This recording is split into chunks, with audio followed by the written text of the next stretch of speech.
বঙ্গবন্ধু কন্যা শেখ হাসিনা তখন পাবলিকলি বলে দিচ্ছে নিজে মুখে, এমপি মন্ত্রী তাদের আত্মীয় স্বজন, ছেলে মেয়ে তো দূরে থাক, আত্মীয় স্বজন শালার সুমন্দি বা চাচা ভাতিজা এরা কেউ স্থানীয় সরকার নির্বাচনে প্রার্থী হতে পারবে না। এখন আবার আমাদের লিখিত লাগবে কেন? নেত্রী রুচি আহ্বান থাকবে আমাদের আওয়ামী লীগের আমরা কর্মী হিসাবে দু একটা এমপি সাহেবেরই পদ খেয়া দেওয়া, দু একটা মন্ত্রী সাহেবের পদ চলে গেলে সারা বাংলাদেশ একেবারে নিষ্কণ্টক হয়ে যাবে। দেখবে যে না আমার পদে যদি না থাকে তাহলে আর আমার যোগ্য চাউলের পদ থাকে না। ওনাদের ছেলে সন্তানরা রাজনীতি করে না, বাপের কারণেই ওনারা যোগ্য হয়ে যায়। আওয়ামী লীগের আমাদের কেন্দ্রীয়ভাবে কোনো চিঠি আসছে কি না, এই প্রশ্নটা আসবে কেন? আওয়ামী লীগের গঠনতন্ত্র মানে হলো বঙ্গবন্ধু কন্যা শেখ হাসিনা।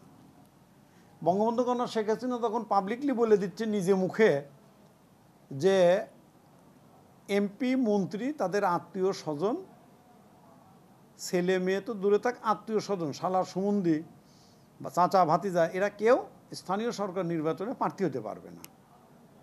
এখন আবার আমাদের লিখিত লাগবে কেন? শেখ হাসিনা যদি ওখান থেকে বলে দিতে পারে যে অমক হলো পাবনা 5 আসনের এমপি, তখন আমরা লাফা উঠি, চিঠি হাতে আসাও লাগে না। এখন এই প্রশ্নটা আপনাদের সাংবাদিক মহলের এই প্রশ্নটা আসবে কেন? এত বড় ধৃষ্টতা কার আছে যে বঙ্গবন্ধু কন্যা শেখ হাসিনা যেখানে বলে ফেলছে তারপরে এই কথাটা আসার তো কোনো সুযোগ নাই। এইটা অপকৌশল খুঁজতেছে আওয়ামী লীগের। যদি কোনো এমপি মন্ত্রী মনে করে থাকেন যে লিখিত চিঠি যেহেতু পাই নাই, এটা প্রকান্তরে বঙ্গবন্ধু কন্যা শেখ হাসিনাকে অপমান করা, এটা তাকে জুতো মারার জন্য তারা এই কথাগুলো যদি কেউ বলে থাকে আমি জানি না। তবে আমার মনে হয় যে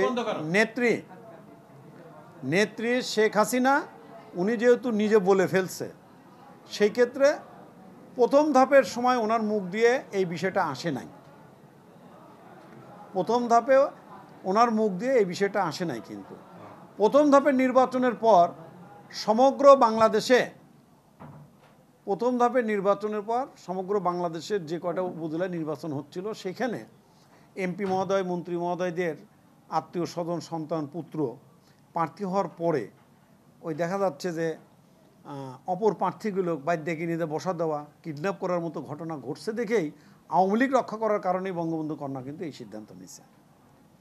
এটাকে আবার লিখিত চাওয়ার কোনো সুযোগ নাই। এই ধৃষ্টতা আমরা যারা আওয়ামী লীগ করি এইটা কারো দেখানোই উচিত হবে না যে বঙ্গবন্ধু কন্যা আওয়ামী লীগের গঠনতন্ত্র, সে বলে ফেলছে মুখ দিয়ে, ওইটাই সত্য আওয়ামী লীগ এলাদের জন্য। ওইটা অসত্য যারা আওয়ামী লীগ করে না, জামাত বিএনপি স্বাধীনতার বিরুদ্ধে, তারা বলতে পারে। আওয়ামী লীগ করে এই জায়গায় এটার কোনো সুযোগ নাই। বরঞ্চ আরও ভালো হবে নেত্রীর, যেহেতু নেত্রী এটা বলছে দলকে রক্ষা করার জন্য, তার এই দলটা তার বাবার দল, বাংলাদেশ আওয়ামী লীগ তার দল, এই দল রক্ষার জন্য তার উচিত হবে এইবার দ্বিতীয় ধাপে যদি কোনো এমপি মন্ত্রীর ছেলে, আত্মীয় স্বজন আপনার প্রার্থী থাকে, উদ্র না করে, নেত্রীর আহ্বান থাকবে আমাদের আওয়ামী লীগের আমরা কর্মী হিসাবে যে দু একটা এমপি সাহেবেরই পদ খেয়া দেওয়া, দু একটা মন্ত্রী সাহেবের পদ চলে গেলে সারা বাংলাদেশ একেবারে নিষ্কণ্টক হয়ে যাবে। দেখবে যে না আমার পদে যদি না থাকে তাহলে আর আমার যোগ্য চাউলের পদ থাকে না। ওনাদের ছেলে সন্তানরা রাজনীতি করে না, বাপের কারণেই ওনারা যোগ্য হয়ে যায়। আর যারা যোগ্যতা সম্পন্ন মাঠ পর্যায়ের কর্মীরা থাকে তারা সারা জীবনই অযোগ্য থাকে, কিন্তু তাদের বাবা নাই, মন্ত্রী বাবা নাই, মন্ত্রী এমপি বাবা নাই। এই ক্ষেত্রে আমাদের বিষয় থাকবে শেখ হাসিনা আমাদের নেত্রী, গণতন্ত্রের মানুষ কন্যা, উনি যেটা বলছে ওইটা আমাদের জন্য একেবারে অক্ষরে অক্ষরে পালন করা শিরোধার্য।